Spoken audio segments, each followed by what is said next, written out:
সুপ্রিয় দর্শক, আসসালামু আলাইকুম। চ্যানেল এস এর সাপ্তাহিক নিয়মিত আয়োজন প্রবাসের কথায় আপনাদের সবাইকে স্বাগত জানাচ্ছি। আমি মুজাহিদুল ইসলাম শিমুল। সুপ্রিয় দর্শক, করোনাময় একটা সিচুয়েশন চলছে। এই অবস্থার মধ্যে আমরা আজকে কথা বলবো করোনাময় বিশ্ব নিয়ে এবং সেই সাথে আমাদের আজকের যারা অতিথি আছেন তাদের সাথে আমরা কথা বলবো ইউএসএ তে যারা বসবাস করছেন। সম্প্রতি হয়ে গেল বিশ্বের সবচেয়ে আকর্ষণীয় এবং সবার আগ্রহের একটা যে নির্বাচন, সেই ইউএসএ তে আমরা কথা বলবো সেই সম্পর্কে। সুপ্রিয় দর্শক, আজকে প্রবাসের কথা আমরা আমন্ত্রণ জানিয়েছি আমাদের চ্যানেল এস স্টুডিওতে। প্রথমেই আমি আমন্ত্রণ জানাচ্ছি মাসুদুর রহমান, যিনি ডক্টর মাসুদুর রহমান। আপনাকে স্বাগত চ্যানেল এস স্টুডিওতে। ধন্যবাদ। ধন্যবাদ চ্যানেল এস এবং ধন্যবাদ আপনাকে আমাদের আমন্ত্রণ জানানোর জন্য।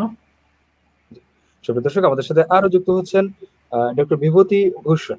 ডক্টর বিভূতি ভূষণ যুক্ত হচ্ছেন কানাডা থেকে। ডক্টর বিভূতি ভূষণ, আপনাকে স্বাগত চ্যানেল এস। আপনাকে ধন্যবাদ আমাকে আমন্ত্রণ জানানোর জন্য।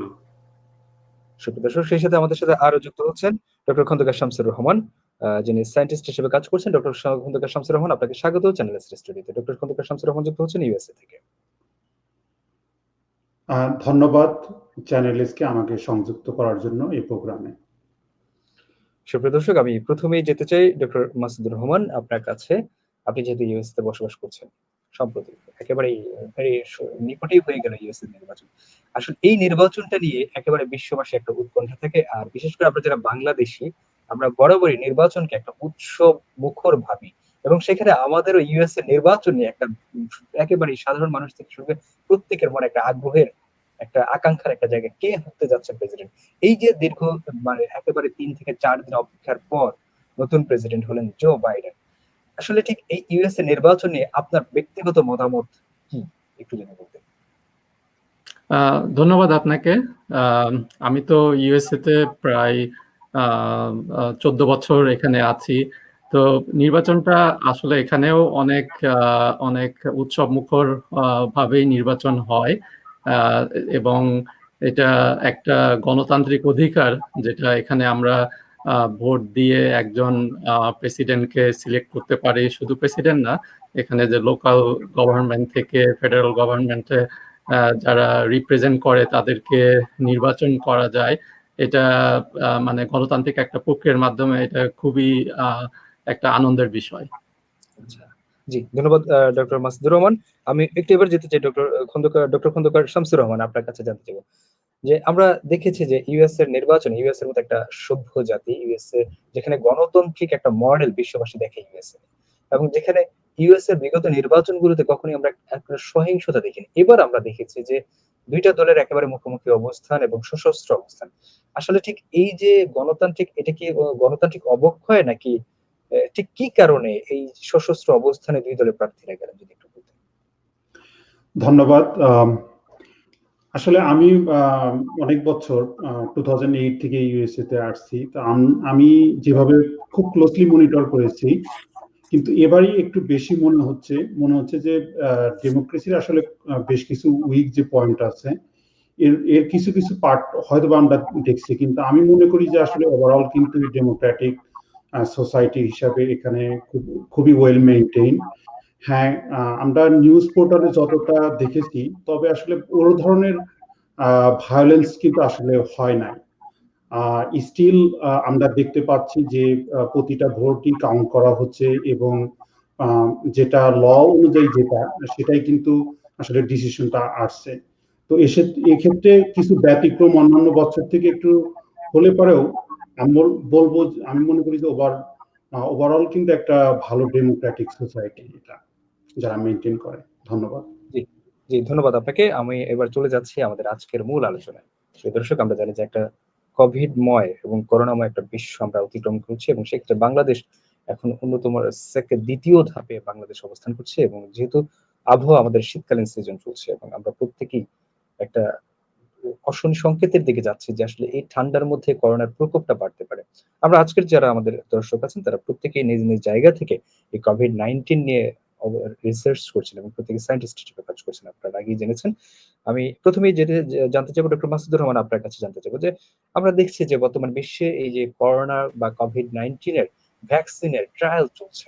আপনি একটু এই ভ্যাকসিনের ট্রায়াল গুলো সম্পর্কে একটু আমাদেরকে জানাবেন এবং সেই সাথে এটাও জানাবেন, এবং এই ভ্যাকসিন তৈরিতে বিভিন্ন কোম্পানিগুলো বিশ্বব্যাপী একটা প্রতিযোগিতা নেমে গিয়েছে, কে আগে পাচ্ছে। ঠিক এই যে ট্রায়ালের মধ্যে এখনো পর্যন্ত আমরা জানি বাংলাদেশ থেকেও বাংলাদেশ গ্লোব বায়োটেক্স স্থান পেয়েছে ভ্যাকসিন ট্রায়াল।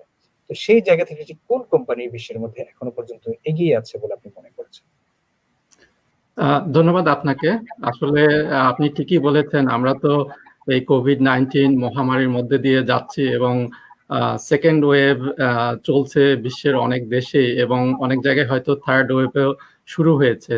এখন এই মহামারী থেকে পরিত্রাণ পাওয়ার একটাই উপায় হচ্ছে আমাদের ভ্যাকসিন দরকার। কারণ ইনফেকশাস ডিজিজ বা এ ধরনের ভাইরাস ডিজিজ থেকে একমাত্র ভ্যাকসিনই আমাদের দীর্ঘ সময়ের জন্য রোগ প্রতিরোধ ক্ষমতা দিতে পারে। তো এখন আপনি যেটা বললেন, বিশ্বব্যাপী অনেক কোম্পানি ভ্যাকসিন তৈরির জন্য এগিয়ে এসছে এবং লাস্ট অলমোস্ট 10 মান্থ 200টার মতো ভ্যাকসিন বিভিন্ন স্টেজে আছে, প্রি ক্লিনিক্যাল থেকে শুরু করে ক্লিনিক্যাল স্টেজ, ডেভেলপমেন্টাল পর্যায়ে, যেগুলা আপনার পেশেন্টদের মধ্যে ক্লিনিক্যাল ট্রায়াল দিয়ে এখন ফাইনাল অ্যাপ্রুভাল পর্যায়ে আছে। তো সেই ক্ষেত্রে 8টা থেকে 10টা কোম্পানি এগিয়ে আছে যাদের ভ্যাকসিন আমরা আশা করছি যে আগামী 3-4 মাসের মধ্যেই এটা সাধারণ লোকজনের মধ্যে চলে আসবে। তো এই যে ভ্যাকসিনগুলি এসছে, এটা কিন্তু একটা দীর্ঘ প্রক্রিয়ার মধ্যে দিয়ে এসছে। এগুলোর সেফটি ট্রায়াল, তারপরে আমাদের কি ধরনের ইমিউনিটি দিচ্ছে, এগুলো সবগুলো পরীক্ষা করেই কিন্তু এই প্রসেসটা আসছে। তো আমি একটু আলোকপাত করতে চাই যে ভ্যাকসিন কিভাবে কাজ করে। তো সবগুলো ভ্যাকসিনের একটাই উদ্দেশ্য, যেন আমাদের শরীরে অ্যান্টিবডি তৈরি হয়, যে অ্যান্টিবডিটা আমাদের শরীরে যখন ভাইরাস আসে সেই ভাইরাসটাকে খুব দ্রুত নিউট্রালাইজ করতে পারে, যে কারণে ভাইরাসটা আর আমাদের শরীরে ইনফেকশন করতে পারে না। তো এই করোনা ভাইরাসের ক্ষেত্রে যে ভ্যাকসিনটা তৈরি করা হয় শরীরে, সেই যে ভ্যাকসিনটা দেওয়া হয় এবং যার এগেনস্টে অ্যান্টিবডি তৈরি করা হয় সেটা হচ্ছে স্পাইক প্রোটিন। তো এখন এই স্পাইক প্রোটিনটা আমাদের শরীরে বিভিন্নভাবে তৈরি হতে পারে। একটা হতে পারে যে ভাইরাস ডিএনএ অথবা এমআরএনএ অথবা প্রোটিন থেকে। তো বিভিন্ন কোম্পানি তাদের গবেষণা করে বিভিন্ন প্ল্যাটফর্ম তৈরি করেছে, যার মাধ্যমে তারা এই জেনেটিক ম্যাটেরিয়ালগুলোকে আমাদের শরীরে দিতে পারে, যেখান থেকে এই অ্যান্টিবডি তৈরি হবে এবং যেটা ভাইরাসের এগেনস্টে কাজ করবে। তো সেক্ষেত্রে আমি কিছু কোম্পানির নাম এখানে উল্লেখ করতে চাই, যেমন এমআরএনএ বেসড যে ভ্যাকসিন, সেটা মডার্না এবং ফাইজার তৈরি করেছে। মডার্নার নাম তো এখন সবাই জেনে গেছে যে তাদের ভ্যাকসিনটা কাজ করে। তো প্রতিটা ভ্যাকসিনের কিছু সুবিধা অসুবিধা আছে। এরপরে যেটা আসে হচ্ছে প্রোটিন বেসড ভ্যাকসিন, যেটা হচ্ছে নোভাভ্যাক্স নামে একটা কোম্পানি, তারাও ফেজ 3 ক্লিনিক্যাল টেস্টের শেষ পর্যায়ে আছে। আর আরেক ধরনের ভ্যাকসিন যেটা হচ্ছে যে এই জেনেটিক ম্যাটেরিয়ালগুলিকে অন্য ভাইরাসের মাধ্যমে, যেটা নন রেপ্লিকেটিং ভাইরাস, সেটাকে ইউজ করে আমাদের শরীরে অ্যান্টিবডি তৈরি করতে পারে। তো এই ক্ষেত্রে যেটা সুবিধা হচ্ছে যে এই ভাইরাসটা আমরা ওই কোম্পানি বাল্ক অ্যামাউন্টে তৈরি করতে পারে এবং যেটা ইজিলি ডিস্ট্রিবিউট করতে পারে ওয়ার্ল্ড ওয়াইড। আবার আরেকটা প্রক্রিয়া আছে ভ্যাকসিন তৈরি, সেটা হচ্ছে আমরা জানি যে ইনঅ্যাক্টিভেটেড ভাইরাস থেকে। তো সার্স কোভিড এই করোনা ভাইরাসটাকে ইনঅ্যাক্টিভেট করেও ভ্যাকসিন তৈরি করা যায়। এক্ষেত্রে শুধুমাত্র ভাইরাসের স্পাইক প্রোটিন না, আরো যে স্ট্রাকচারাল প্রোটিন আছে সেগুলোর এগেনস্টেও অ্যান্টিবডি তৈরি হতে পারে। তো সেক্ষেত্রে যে কোম্পানিগুলি এই মেথডটা ডেভেলপ করেছে, যেমন সিনোফার্ম, সিনোভ্যাক এবং ইন্ডিয়া থেকে ভারত বায়োটেক। তো এই কোম্পানির যে ভ্যাকসিনগুলো সেগুলো এখন প্রায় শেষ পর্যায়ে আছে এবং যেগুলো অনেকগুলি ইমার্জেন্সি ইউজ করার জন্য অ্যাপ্রুভ করা হয়েছে।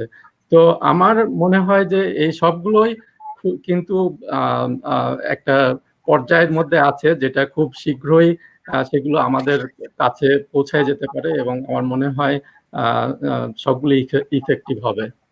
আচ্ছা, জি, ধন্যবাদ ডক্টর শামসুর রহমান আপনাকে। আমি একটু এবার যেতে চাই ডক্টর বিভূতি রয়। আপনার কাছে ঠিক জানতে চাইবো যে আমরা জানি যে একটা ভ্যাকসিন যখন বাজারজাতকরণ করা হয় তখন বিভিন্ন স্টেপ বাই স্টেপ পদক্ষেপ অনুসরণ করতে হয়।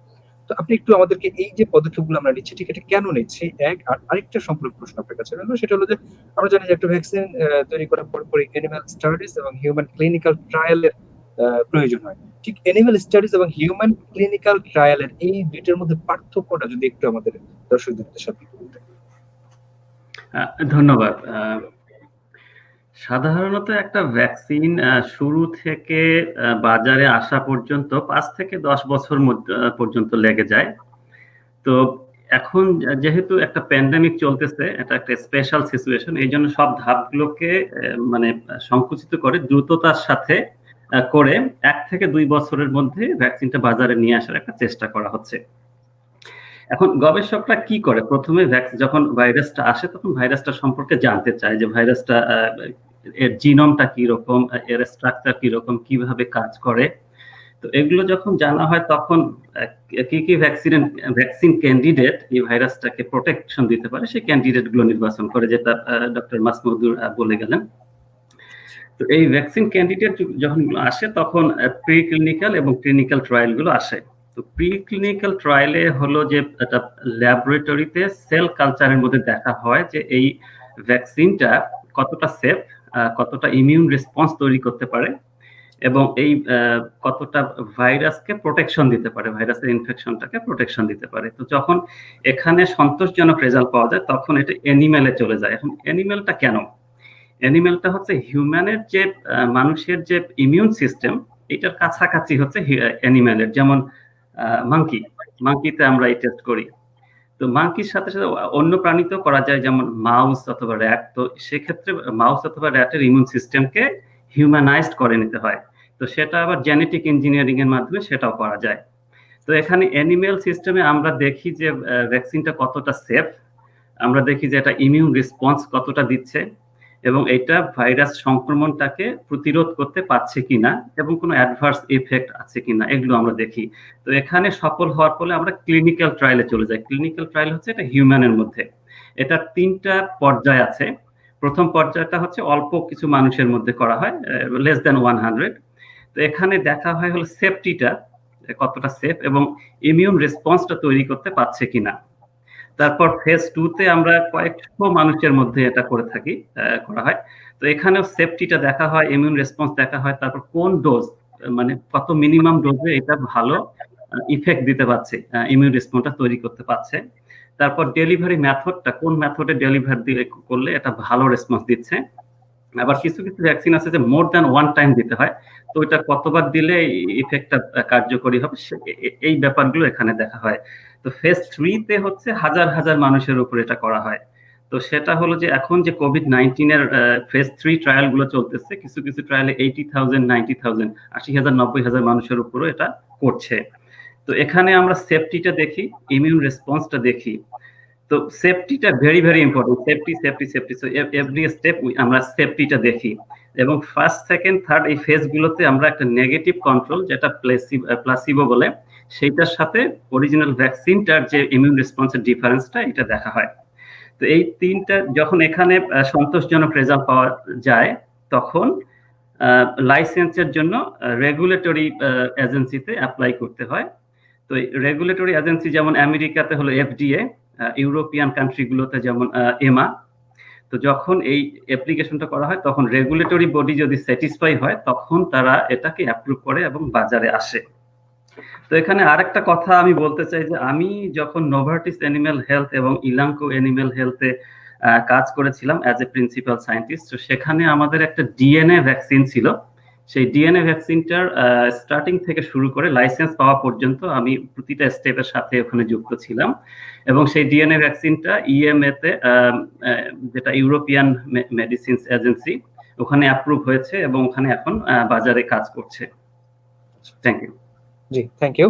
আমি একটু এবার ডক্টর শামসুর রহমান আপনার কাছে জানতে চাইবো যে আপনি একটু আমাদেরকে যদি বলতেন যে একটা ভ্যাকসিন ঠিক আসলে কি করে মানবদেহে ইমিউনিটি বা রোগ প্রতিরোধ ক্ষমতা তৈরি করে এবং এটার কার্যকারিতা সাধারণত ঠিক কতদিনের জন্য থাকে? সেই সাথে একটা ভ্যাকসিন নিরাপদ কিনা এবং এর কার্যক্ষমতা আপনার এটা কতটুকু কাজ করবে সেটা নির্ধারণে আপনারা ঠিক কি ধরনের অ্যানালিটিক্যাল টুলস গুলো ইউজ করেন? হ্যাঁ, ধন্যবাদ।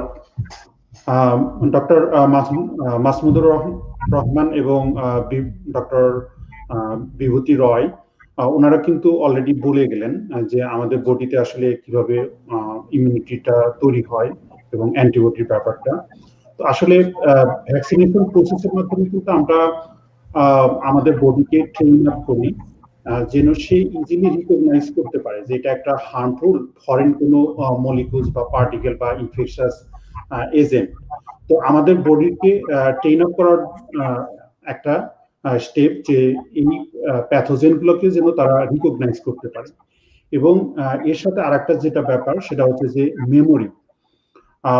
মেমোরিটা হলো এরকম যে যখন আমাদের বডিতে অ্যান্টিবডি তৈরি হয়, আসলে অ্যান্টিবডিটা কিন্তু এক ধরনের বি সেল তৈরি করে এবং সে সাথে টি সেলও আমাদের বডিতে অ্যাক্টিভলি কাজ করে।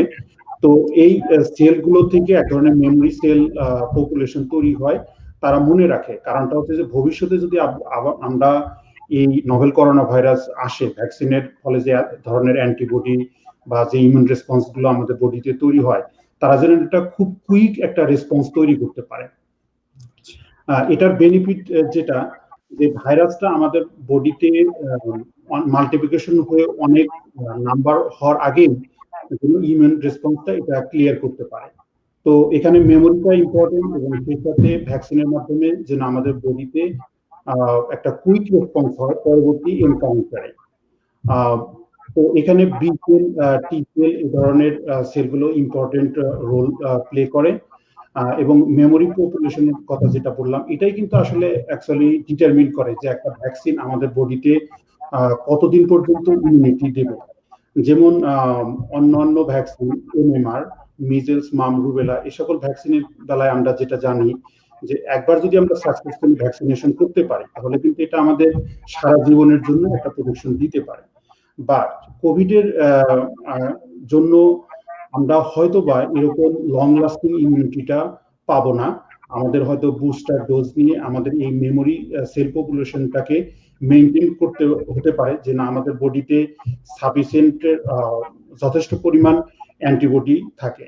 তো এই অ্যান্টিবডির কিন্তু আবার দুইটা ব্যাপার আছে, একটা হলো যে কোয়ান্টিটি আর একটা হলো কোয়ালিটি, যে তারা গুণগতভাবে কেমন, তারা কি স্ট্রংলি বাইন্ড করে কিনা, যে ভ্যাকসিন যে কম্পোনেন্ট অ্যান্টিজেনকে সেটা কতটা স্ট্রংলি বাইন্ড করে। তো এই বিষয়গুলো কিন্তু আমরা ক্যারেক্টারাইজ করি ল্যাবরেটরি ডিফারেন্ট ধরনের টুলস আমরা ইউটিলাইজ করে, যেমন হতে পারে সেটা হতে পারে ইলাইজা, যার মাধ্যমে আমরা টোটাল অ্যান্টিবডি মেজার করতে পারি, হতে পারে ভাইরাস নিউট্রালাইজেশন অ্যাসে, যেটার মাধ্যমে আমরা একটা ভাইরাসকে কতটা ইফেক্টিভলি নিউট্রালাইজ করা হয় সেটা দেখতে পারি। এছাড়াও ইলিস্পট এবং ফ্লো সাইটোমেট্রি, এগুলোর মাধ্যমে আমরা একটা ভ্যাকসিনের ইফিকেসিগুলো ইভ্যালুয়েট করতে পারি। আর সেফটি কিন্তু যেমন আমার ডক্টর রয় বলে গেলেন যে অ্যানিমাল স্টাডিতেই প্রথম দিকে করা হয় এবং সেই সাথে যখন হিউম্যান স্টাডি শুরু হয় তখন কিন্তু আমরা ভ্যাকসিনের আগে এবং পরবর্তীতে কোনো আমাদের বডিতে চেঞ্জ হচ্ছে কিনা পূর্ববর্তী থেকে এগুলো কিন্তু আমরা মনিটর করতে পারি। হতে পারে সেটা লিভার বা কিডনি ফাংশন টেস্ট, বিভিন্ন ধরনের এনজাইম যেমন এএলটি, এএসটি এগুলো আমরা মেজার করে দেখতে পারি, আমাদের মেটাবলিজম প্রোফাইল দেখতে পারি, ইলেকট্রোলাইট ব্যালেন্স দেখতে পারি, তাছাড়া হেমাটোলজি প্রোফাইল দেখতে পারি, ইউরিন অ্যানালাইসিস করতে পারি, লিভার বা মাসল এনজাইম এগুলো দেখতে পারি, আমাদের ব্লাড সিরামের টোটাল প্রোটিন বা অ্যালবুমিন, গ্লোবুলিন বা তাদের রেশিও, এ ধরনের অনেক কিছু আমরা মেজার করে একটা ভ্যাকসিনের সেফটি, ইফিকেসি এগুলো কিন্তু আমরা আসলে মনিটর করতে পারি। এর জন্য ওয়েল এস্টাবলিশ সায়েন্টিফিক ডিসিপ্লিনই আছে, যেমন ধরেন সেফটি ফার্মাকোলজি বা ক্লিনিক্যাল কেমিস্ট্রি বা টক্সিকোলজি। ধন্যবাদ আপনাকে। জি, ধন্যবাদ। আমরা একটু এবার ডক্টর মাসুদুর রহমান আপনার কাছে জানতে চাইবো যে আমরা দেখি যে কোভিড-19 চিকিৎসায় বর্তমানে ঠিক কি ধরনের ড্রাগ বা প্রতিষেধক ব্যবহৃত হচ্ছে এবং এদের কার্যকারিতা এবং এদের কার্যক্ষমতা সম্পর্কে যদি একটু আমাদেরকে বলতেন। হ্যাঁ, ধন্যবাদ আপনাকে। তো আমরা মানে ভ্যাকসিন নিয়ে তো জানলাম, ভ্যাকসিন একটু দীর্ঘ প্রক্রিয়া। একটা ডিজিজ যখন বা এই ধরনের প্যান্ডেমিক আসে তো আমাদের এই ভাইরাসটাকে কন্ট্রোল করার জন্য একটা উপায় হচ্ছে ড্রাগ ইউজ করা।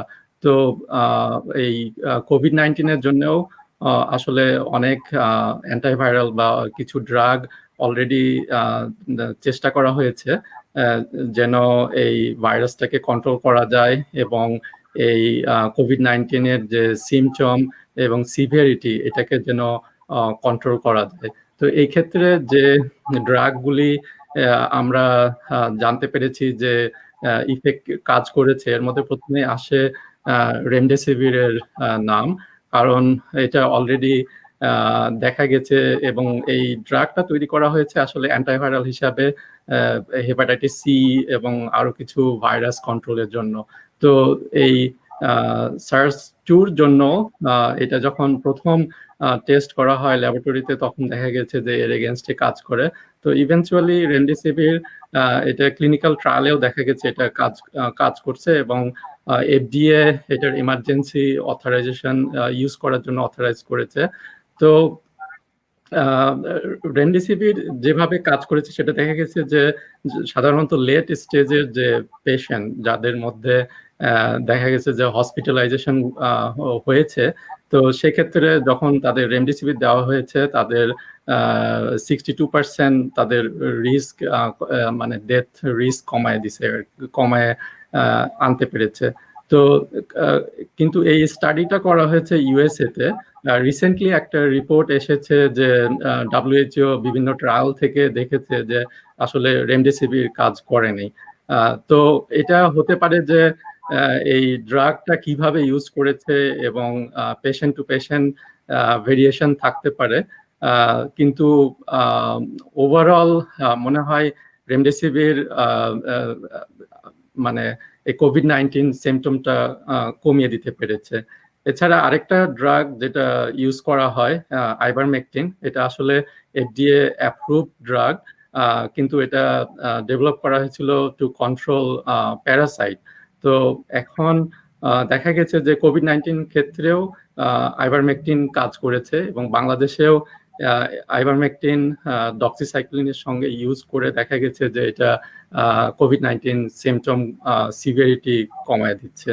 এবং ইউএসএ তে এটা ফ্লোরিডায় একটা ট্রায়াল হয়েছে যেখানে দেখা গেছে যে আইভারমেকটিন পেশেন্টদের এই সিমটমটা কোভিড-19 সিমটমকে কমিয়ে দিয়েছে। তো এই অ্যান্টিভাইরাল ড্রাগের ছাড়াও আরো যে ড্রাগগুলো এই কোভিড-19 এর জন্য ইউজ করা হয়েছে তার আরেকটা এক্সাম্পল হচ্ছে ডেক্সামেথাসন। এটা হচ্ছে এক ধরনের স্টেরয়েড যেটা সাধারণত কোভিড-19 এটা ভাইরাসের এগেনস্টে কাজ করে না, কিন্তু কোভিড-19 রিলেটেড যে কমপ্লেক্সিটি সেই কমপ্লেক্সিটিটা কমায় দিতে পারে। যেমন এই কোভিড-19 এর ফলে অনেক হাইপার ইমিউন রিয়াকশন হয়, তো এই স্টেরয়েড ইউজ করার ফলে সেই রিয়াকশনটাকে কমায় দিতে পারে এবং যে পেশেন্টগুলি হসপিটালাইজেশন হয় তাদের রিস্কটা কমিয়ে দিয়ে তাদের ইমপ্রুভ হতে পারে। এর বাইরে আরো কিছু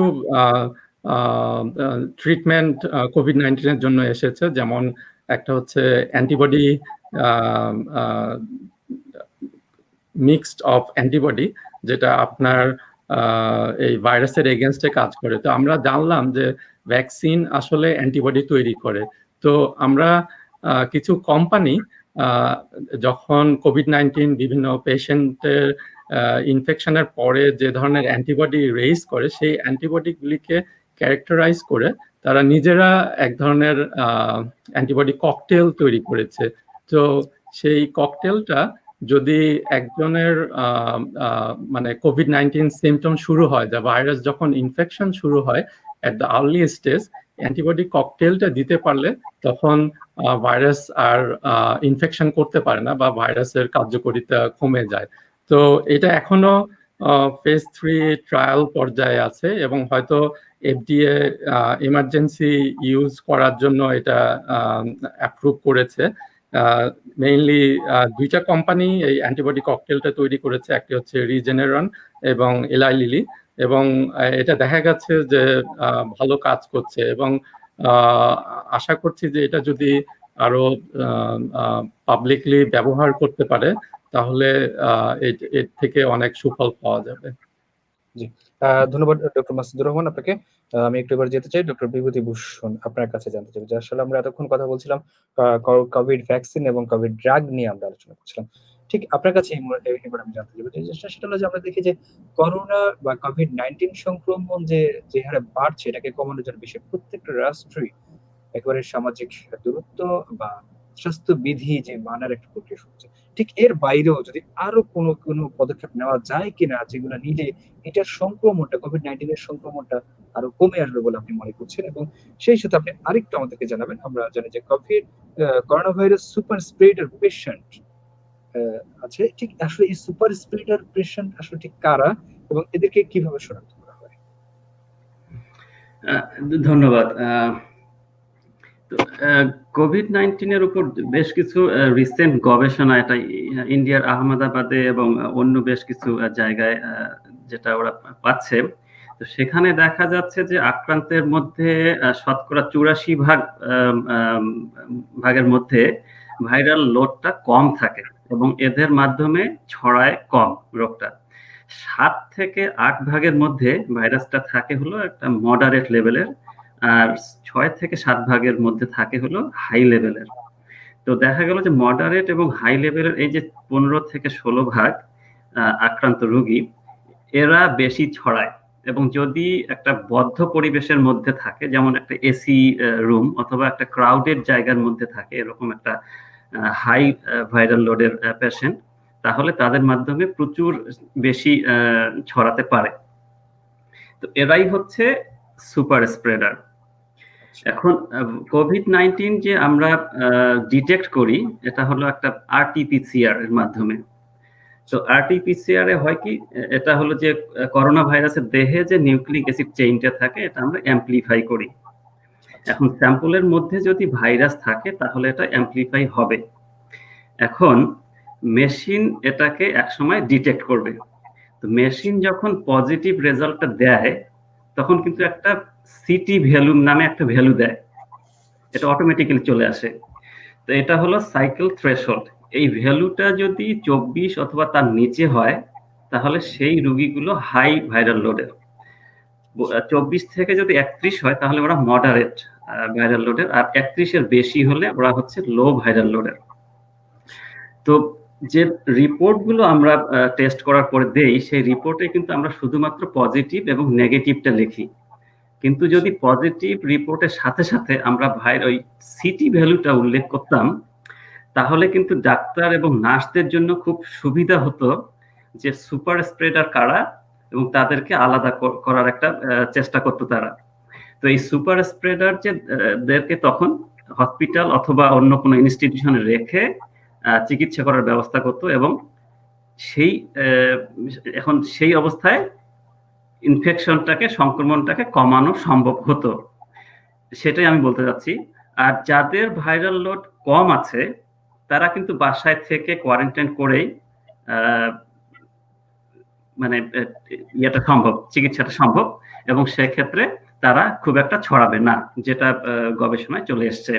তো এখানে আরেকটা জিনিস আমি এখানে উল্লেখ করতে চাই যে বাংলাদেশে যে আরটি-পিসিআরটা হচ্ছে এখন, এটা হলো ডাক্তারদের তত্ত্বাবধানে হচ্ছে এবং টেকনোলজিস্টরা শুরু করেছিল।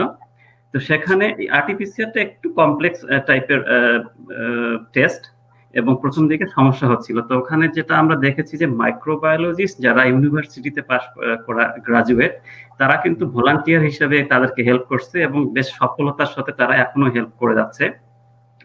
তো মাইক্রোবায়োলজিস্ট এবং বায়োকেমিস্ট যারা ইউনিভার্সিটিতে থেকে গ্রাজুয়েশন নিয়ে বের হয় তারা কিন্তু ওখানে অভিজ্ঞতা অর্জন করে, কারণ এই টেস্টগুলো আরটি-পিসিআর বা অন্য যে টেস্টগুলো প্যাথোজেন ডিটেকশনের জন্য দরকারি, তারা কিন্তু ওগুলো নিয়ে প্র্যাকটিক্যাল এবং থিওরিটিক্যালি দুটাতেই অভিজ্ঞতা রাখে।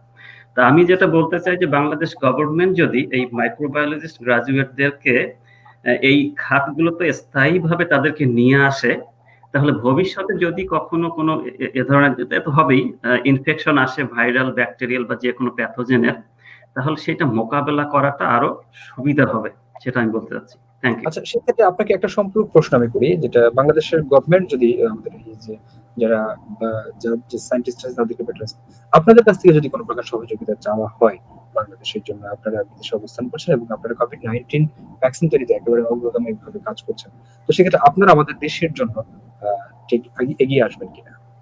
অবশ্যই, অবশ্যই। এটা এটা বলার কোনো অপেক্ষা রাখে না। বাংলাদেশের আমরা যেখানে আছি, যেমন মাইক্রোবায়োলজি ডিপার্টমেন্টের আমাদের একটা বিশাল অ্যালামনাই অ্যাসোসিয়েশন আছে। এরা কিন্তু নিরলস কাজ করে যাচ্ছে এবং বাংলাদেশে যারা আছে তাদেরকে ইনফরমেশন দিয়ে, তারপর আমাদের ইউনিভার্সিটি গুলোতে কিভাবে হচ্ছে এবং টেকনোলজি কি উন্নত সেগুলো দিয়ে হেল্প করে যাচ্ছে। আমরা কিন্তু বাইরের থেকে সবাই হেল্প করে যাচ্ছি কিভাবে বাংলাদেশে যারা ব্যাটল ফিল্ডে আছে, যারা যারা ভলান্টিয়ার হিসেবে কাজ করছে, তাদেরকে কিন্তু আমরা এখান থেকে সহায়তা দিয়ে যাচ্ছি এবং যদি আরো দরকার হয় তাহলে অবশ্যই আমরা সেখানে চলে আসবো। ধন্যবাদ ডক্টর বিভূতি রয় আপনাকে। আমি একটু এবার ডক্টর শামসুর রহমান আপনার কাছে জানতে চাইবো, সম্প্রতি বাংলাদেশ এবং বহির্বিশ্বে কিছু কিছু বৈজ্ঞানিক ডাটা এটা প্রতীয়মান হচ্ছে যে অন্য কোনো ভাইরাসের প্রিভিয়াস কোনো ইনফেকশন থাকলে কোভিড-19 প্রতিরোধে সেটা ক্রস প্রোটেকশনের যোগান দেয়। এই বিষয়ে আপনি কি মনে করছেন এবং আপনার মতামত জানতে চাইবো, এবং সেই সাথে আপনি যদি এটাও আমাদেরকে একটু বলবেন কোভিড-19 ইনফেকশন ব্লাড গ্রুপ দিয়ে কোনোভাবে প্রভাবিত হয় কিনা? ধন্যবাদ প্রশ্নের জন্য। হ্যাঁ, ক্রস প্রোটেকশন আসলে বিষয়টা খুবই ওয়েল এস্টাবলিশড একটা বিষয়। ক্রস প্রোটেকশন আমরা পেতে পারি, কোভিডের বেলায়ও আমরা পেতে পারি।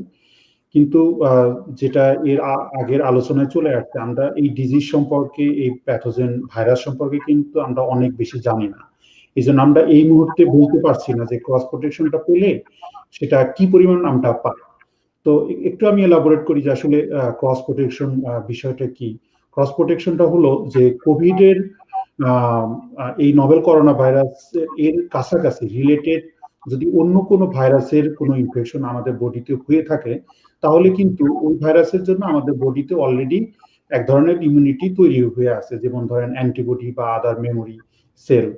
তো যেটা হয় এখন এই কোভিডের যদি এক্সপোজার আমাদের বডিতে হয়, যদি কোনো জার্ম আমাদের বডিতে আসে, তাহলে ওই ইমিউনিটিটা কিন্তু খুবই দ্রুততার সাথে কাজ করতে পারে এবং ভাইরাসকে মাল্টিপ্লিকেশন করে এনাফ নাম্বারে হওয়ার আগেই কিন্তু তারা প্রিভেন্ট করতে পারে। কিন্তু আমি যেটা বললাম যে আসলে এই কোভিডের বেলায় আমরা এই মুহূর্তে কোয়ান্টিটিভলি বলতে পারছি না ক্রস প্রোটেকশনের যদি আমরা পেয়ে থাকি সেটার লেভেলটা কত।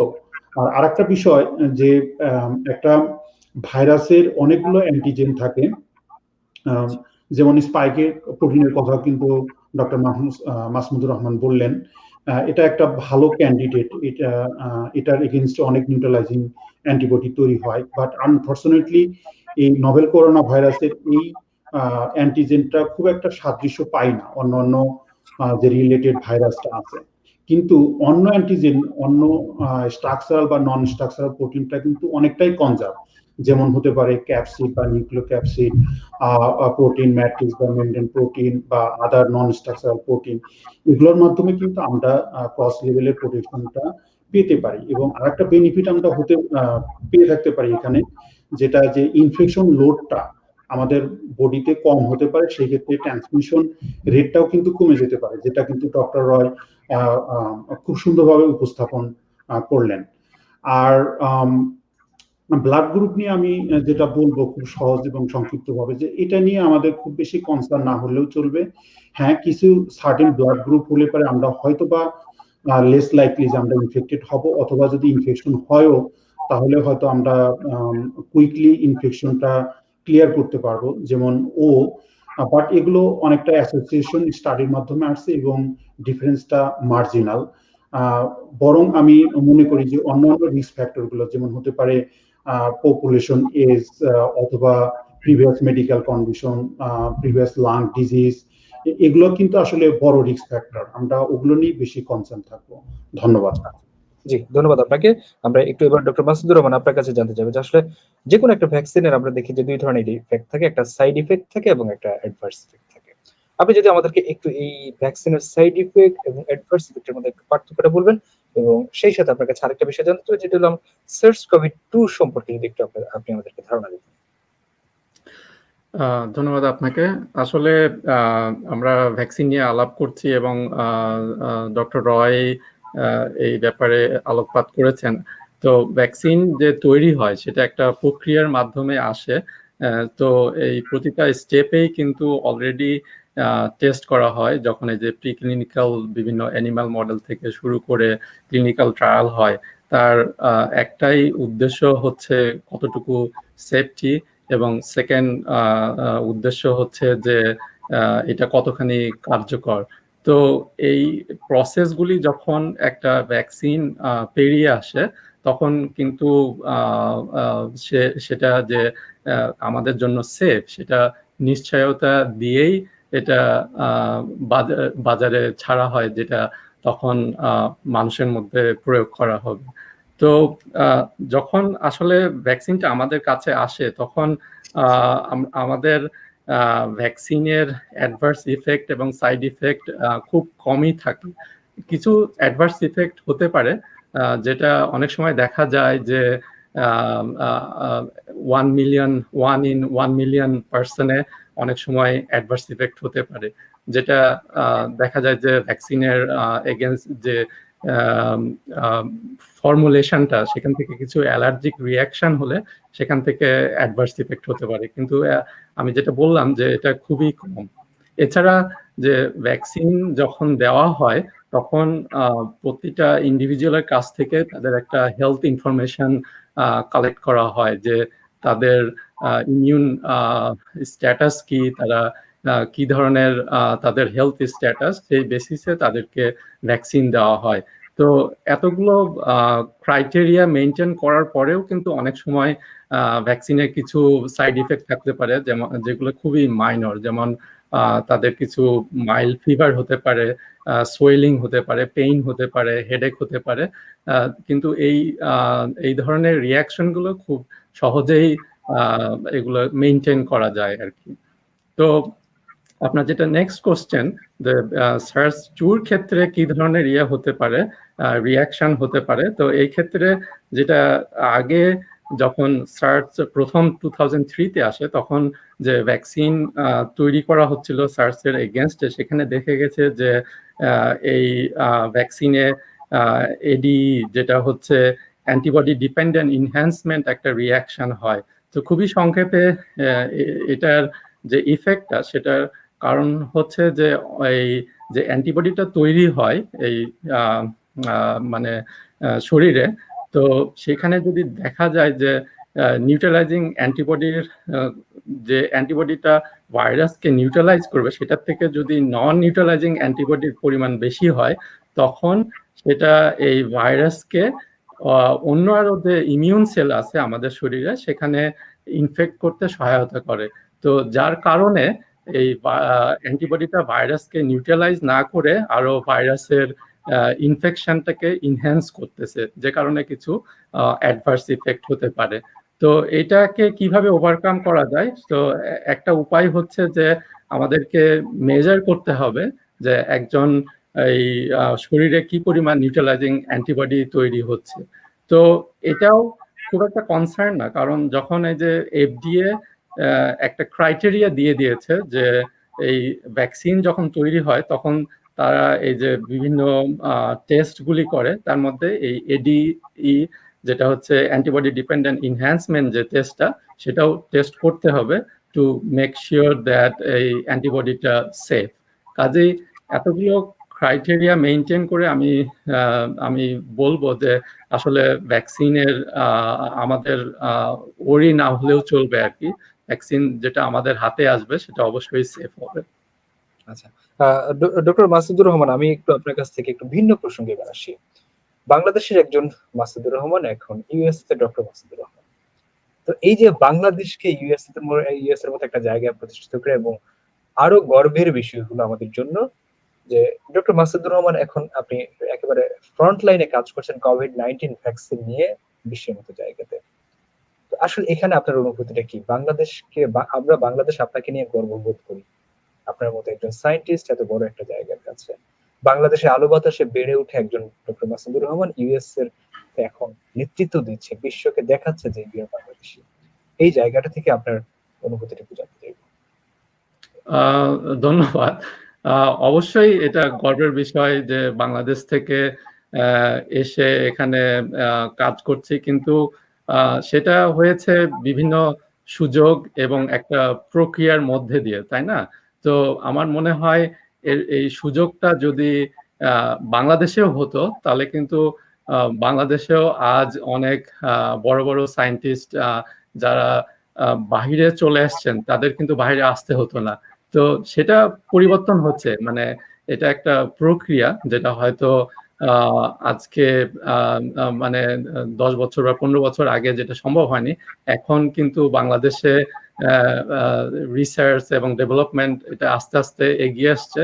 তো আমি খুব আশাবাদী যে বাংলাদেশ থেকেও, ওখানে থেকেও কিন্তু আরো বড় বড় সায়েন্টিস্ট তৈরি হবে যারা এই ধরনের গবেষণায় এবং ভবিষ্যতের যে ডিজিজ বা মহামারী তৈরি হবে সেখানে সে বাংলাদেশ থেকেই সেগুলির মোকাবিলা করতে পারবে। ধন্যবাদ। জি, ধন্যবাদ ডক্টর মাসুদুর রহমান। আমরা একটু এবার ডক্টর রয় আপনার কাছে জানতে চাইবো যে আসলে আমরা কথা বলছিলাম করোনা ভ্যাকসিন নিয়ে এবং কোভিড-19 নিয়ে। আমরা এর বাইরে একটু কথা বলতে চাই আপনার সাথে যে ডক্টর রয় বাংলাদেশে আলো বাতাসে বেড়ে ওঠা, এখন অবস্থান করছেন কানাডাতে। সম্প্রতি আমরা হয়ে গেল আমাদের হিন্দু ধর্মাবলম্বীদের, সনাতন ধর্মাবলম্বীদের সবচেয়ে বড় উৎসবের পূজা, শারদীয় দুর্গা পূজা। তো আমরা এই যে সামাজিক অনুষ্ঠানগুলো বাংলাদেশে হিসেবে আমরা যখন এই যে পূজা, পহেলা বৈশাখ, ঈদ, এই জাতীয় অনুষ্ঠানগুলো আসে, আমরা একটা সামাজিক মেলবন্ধনে আবদ্ধ হই এবং আমরা এটা জন্মগতভাবেই আমরা এটা ধরে রাখার চেষ্টা করি যে আসলে পাশে কি হচ্ছে, পাশের লোকদের সাথে মেলামেশা করা। তো ইউএস এর মতো জায়গায় আসলে এটা কতটুকু পারছেন এই যে সামাজিক এই মেলবন্ধনে আবদ্ধ হতে, এবং সেখানে যখন কোনো অভাব বোধ করছেন কিনা কানাডাতে অবস্থান করে? ধন্যবাদ। আমি আসলে কানাডাতে থাকি। তো কানাডার কথা বলি। তো এখানে বড় বড় সিটি গুলোতে আমাদের কমিউনিটি আছে, বাংলাদেশি কমিউনিটি, বাংলাদেশি হিন্দু কমিউনিটি। তো আমরা সবাই একত্রিত হয়ে পূজাটা করার চেষ্টা করি। এখানে যেমন টরন্টোতে বেশ কয়েকটা পূজা হয়, বাংলাদেশি হিন্দুরা করে। মন্ট্রিয়ালে হয়, তারপর আমার পাশে হলো সিটি, এখানে হ্যালিফ্যাক্সে হয়। এবারে তো করোনার জন্য এটা সম্ভব হয় নাই। তো আমরা যেটা করেছি যে আমাদের এই শহরটা ছোট্ট একটা শহর, এই শহরে 5টা ফ্যামিলি আছে, আমরা 5টা ফ্যামিলি মিলে সবাই একসাথে ওই পুজোর পুরো সময়টা একসাথে সবাই মজা করেছি আর কি। তো এটা বাংলাদেশে যেমন হয় এখানে আমরা সেটাই করার চেষ্টা করি। ধন্যবাদ। আচ্ছা, তো সেই ক্ষেত্রে আপনার কাছে একটু জানতে চাই যে আমরা দেখি যে দুর্গা বিসর্জন যখন আমরা দেই তখন আমরা রাস্তায় ঢাক ঢোল পিটিয়ে আমরা যে একটা আনন্দময় পরিবেশ রাস্তায়, এটা কি কানাডার মতো জায়গাতে এটা কি সম্ভব কিনা? না, এটা সম্ভব হয় না, কারণ এখানে বিসর্জনটা ওইভাবে হয় না। এখানে আসলে থিওরিটিক্যালি বিসর্জনটা হয়। আমরা এখানে গভর্নমেন্টও এটা অ্যালাউ করবে না যে কোনো জলাধারে গিয়ে বিসর্জন দেওয়ার ব্যাপারটা। তো আমরা ওই পার্টটা এখানে হয় না, ওই মজাটা আসলে হয় না। কিন্তু ওই মন্দিরের ভিতরে বা যেখানে কমিউনিটি সেন্টারে পূজাটা হচ্ছে সেখানে সবাই মিলে সেই মজাটা করে আর কি। আচ্ছা, সেই ক্ষেত্রে আমরা আমরা একটা বাদ্যযন্ত্রের একটা শব্দে যেটা পূজাকে আরো আনন্দঘন পরিবেশে তৈরি করে। তো এই যে সেই বাদ্যযন্ত্রের সেই ব্যবহারটা আসলে সেখানে কানাডাতে করা যায় কিনা? এটা টেকনোলজির মাধ্যমে আসতেছে আর কি। কারণ ওই বাদ্যকার তো এখানে পাওয়া যাচ্ছে না। তো আছে, যেমন মন্ট্রিয়াল, টরন্টোতে আমি ছিলাম, আমি মন্ট্রিয়ালে ছিলাম প্রায় 6 বছর।